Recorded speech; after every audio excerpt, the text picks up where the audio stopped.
मेरा नाम है आनंदमयी और आपने देखना शुरू कर दिया है प्रेस बिहार। बिहार में अगले साल के अंत में चुनाव होना है। मौजूदा सरकार पर प्रशासनिक विफलता का आरोप विपक्ष के तरफ से लगाया जाता रहा है।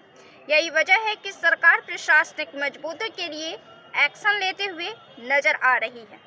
एक तरफ जहां अपराधियों पर शिकंजे कसने की खबर है, तो वहीं दूसरी तरफ अधिकारियों को भी अनुशासित करने के लिए कठोर कदम उठाए जा रहे हैं। इन सब के बीच एक बड़ी खबर बिहार से आई है, जिसमें एक किसान पर कार्रवाई की गई है और कई किसानों को चेतावनी दी गई है। लेकिन हम इस पर विस्तार से बात करेंगे, क्योंकि क्या किसानों को सजा दे देने से समस्या का समाधान संभव है? बिहार में सैटेलाइट काम कर रही है और किसानों की जमीन की तस्वीरें ली जा रही हैं।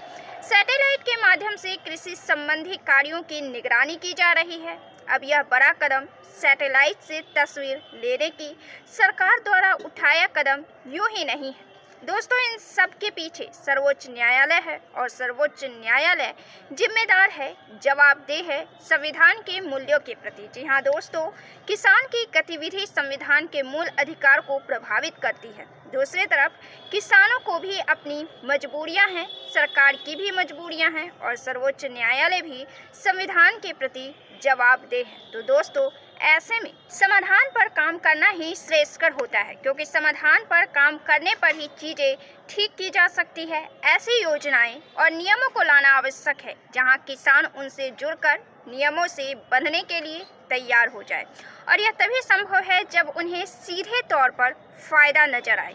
सीधे तौर पर हम आपको समझाने की कोशिश करें तो बहुत ही सरल उदाहरण है दोस्तों। बिहार के परिप्रेक्ष्य में कि किसी को शौक नहीं रखा हुआ है कि वह बेटियों को घर से बाहर निकाले, घर के चूल्हा बर्तन से हाथ धुलवाकर उसके हाथ में कलम ठहराए और उसके स्वाभिमान को तोड़ने की बजाय बढ़ाए। ना ही इस तरह के मुद्दे पर जेपी आंदोलन की तरह कोई बड़ी क्रांति ही हुई है हमारे देश में। लेकिन एक ऐसा शख्स जो बिहार की नब्ज को पहचानता था, परिवार वालों को पैसा देकर लड़कियों को घर से निकालकर स्कूल पहुंचाने का काम किया। यह काम इतना रंग लाई कि 18 सालों में आज बिहार में लड़कियों की स्थितियां, परिस्थितियां, रूपरेखा और व्याख्या ही बदल गई है। बिहार पूरे देश के लिए नजीर साबित हुआ है और देश की राजनीति की धारा बदल कर रख दी है। दोस्तों, बिहार एक ऐसा राज्य है जो पिछड़ा माना जाता है, और पिछड़ा इसलिए माना जाता है क्योंकि यहाँ की समाज पिछड़ा है, यहाँ की मानसिकता कहीं ना कहीं पिछड़ी है और बहुत सारे ऐसे संसाधनों की कमी है जिस वजह से यहाँ पिछड़ापन रहा है। मध्य प्रदेश के पूर्व सीएम शिवराज सिंह चौहान महिलाओं के लिए लाई जाने वाली योजना की वजह से व्यापी लोकप्रिय नेता में शामिल हुए। झारखंड और महाराष्ट्र में लाई महिलाओं के लिए योजना ने राजनीति का रुख बदल कर रख दिया, सरकार बनने वाले परिणामों को बदल कर रख दिया। दोस्तों, इसमें कोई शक नहीं कि हमारा देश विकासशील है, उत्तरी भारत गरीब है और बिहार पिछड़ेपन से विकासशील की तरफ अपना पहिया चला रहा है। इसलिए दोस्तों, नागरिकों की अपनी अपनी मजबूरियां हैं जो व्यक्तिगत रूप से समझी जा सकती है और उनकी संवेदनशीलता को महसूस किया जा सकता है।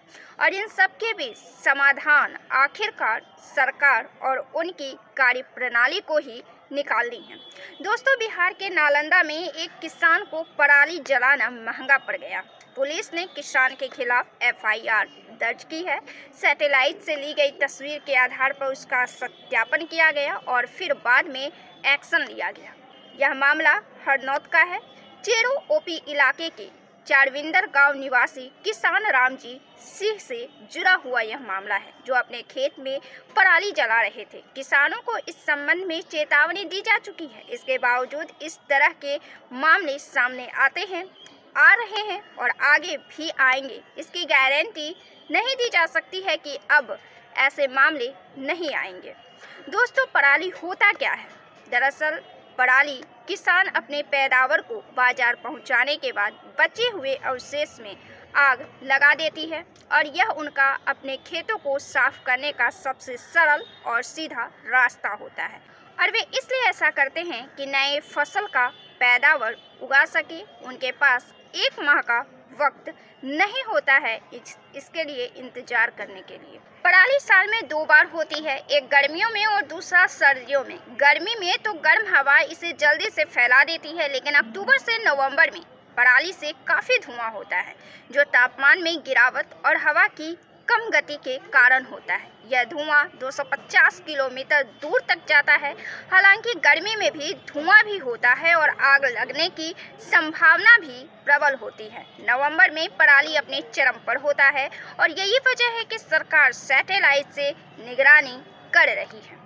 दोस्तों, हम आपको बताएंगे कि पराली जलाना किस तरह संविधान के नियमों का उल्लंघन करता है, यह किस तरह पर्यावरण को नुकसान करता है, किसानों की मजबूरियां क्या है और उनके मूल रूप से समाधान क्या है। मौजूदा समय में इसके समाधान क्या इतना आसान है या शुरू से ही बदलाव की आवश्यकता है या एक बार फिर से कृषि क्रांति की आवश्यकता है। इस मामले में दोस्तों हम आपको बता दें कि छत्तीसगढ़ और पंजाब का एक गांव नजीर साबित हुआ है।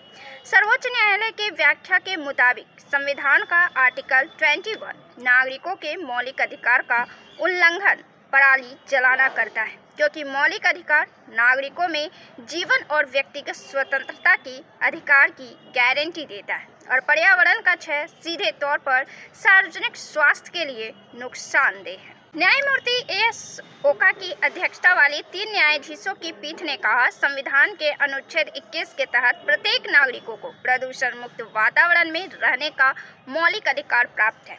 केंद्र और राज्य सरकार इस पर ध्यान दे। दोस्तों, सर्वोच्च न्यायालय संविधान और मौलिक अधिकारों का संरक्षक माना जाता है और सर्वोच्च न्यायालय का शिकंजा केंद्र और राज्य सरकार पर कसी है। अदालती आदेश के मुताबिक प्रतिबंध और जुर्माना इस वजह से लागू नहीं होते हैं कि आखिरकार भारत गांव का देश है और किसान एक अहम वोट बैंक है। जिन राजनेताओं को इसे लागू करना होगा उन्हें किसानों के भारी आक्रोश का सामना करना पड़ेगा और वो सत्ता से बाहर भी हो सकते हैं। किसानों का व्यवहार सरकार द्वारा लागू की गई नीतियों पर निर्भर करता है। देश में एक आधिकारिक रिपोर्ट के मुताबिक दोस्तों 500 मिलियन टन पराली हर साल जलते हैं। उत्तर भारत में किसान हर साल लगभग 23 मिलियन टन धान की पराली जलाते हैं।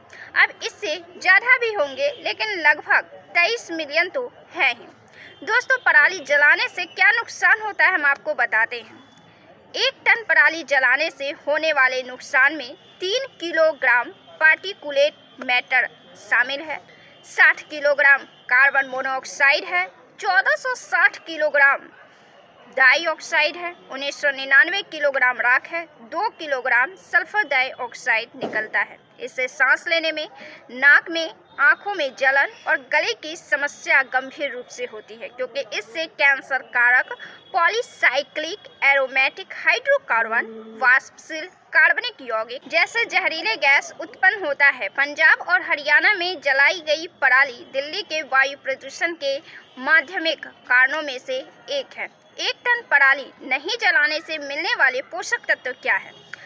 उन पोषक तत्वों की बात करें दोस्तों तो नाइट्रोजन 20 से 30 किलोग्राम उपलब्ध होता है, पोटास 7 से 100 किलोग्राम, सल्फर 5 से 7 किलोग्राम, ऑर्गेनिक कार्बनिक 600 किलोग्राम प्राप्त होता है।